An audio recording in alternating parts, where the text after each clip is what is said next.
তাদের কথা বলবো না, যারা যোগ্য, যারা পড়াশোনা করে যোগ্যতা তাদের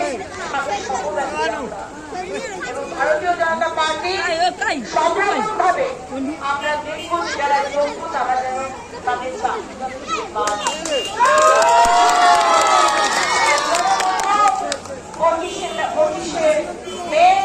সকাল সকাল গিয়ে ভোট দিন, মাননীয় প্রধানমন্ত্রী নরেন্দ্র মোদীজিকে ভোট দিন, পদ্মকে ভোট দিন, ভোট দিন, অগ্নিমিত্রা পালকে ভোট দিন।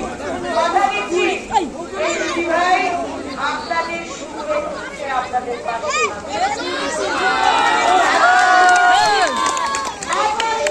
দেখুন মেদিনীপুর লোকসভার কিভাবে উন্নয়ন করতে হয়, কিভাবে পার্লামেন্টে গিয়ে আপনাদের সুখ দুঃখের কথা বলতে হয়, আর কিভাবে সেখান থেকে কাজ মেদিনীপুর লোকসভার জন্য আমার ছোট সমাজের জন্য যারা পরিযায়ী শ্রমিক হয়ে অন্য রাজ্যে চলে গেছে তাদের জন্য আবার কাজ আনতে হয়।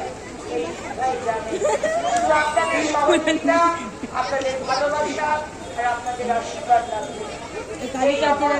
অধিকার করছি যেসব ভাইরা বোনেরা আজ পশ্চিমবঙ্গ ছেড়ে অন্য রাজ্যে চলে গেছে, আমি তাদের ফিরিয়ে আনবো, শুধু আপনারা একটু পাশে থাকবেন।